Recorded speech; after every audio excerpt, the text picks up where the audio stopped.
আলু ভাজা তো তোমরা অনেকভাবেই বানিয়েছো, তবে একবার হলেও এইভাবে বানিয়ে দেখো, বেশ ভালো লাগবে খেতে।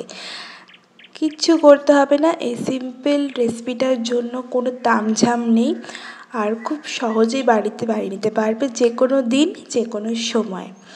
তো কীভাবে বানাবে, প্রথমেই আলুগুলোকে স্লাইস করে সরু সরু করে কেটে জলে ভালো করে প্রথমে ধোবে, দিয়ে আবার একটুখানি জলের মধ্যে ওটাকে ডুবিয়ে রেখে দেবে, যাতে আলুর মধ্যে একটা কালো ভাব না চলে আসে।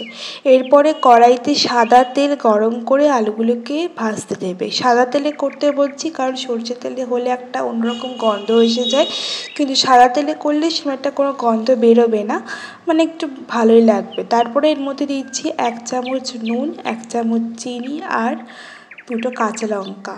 এই 3টে জিনিস দিয়ে দেবে, দেখবে এই 3টে জিনিসের ওপরেই রান্নাটা হবে, অন্য কিচ্ছু মশলাপাতি বা ফোড়ন দিতে লাগবে না এবং খুব ঝটপট হয়।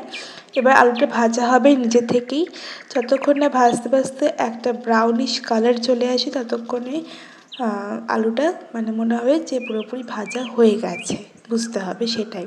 তো দেখো আমার আলু ভাজা একেবারে রেডি। এবার আমি এটা সার্ভ করবো লুচি সাথে, তোমরা চাইলে ভাত, তারপরে পরোটা, তারপরে মুড়ি, বিকেলে যে অনেকে মুড়ি দিয়ে আলু ভাজা খায় সেটাও খেতে পারবে।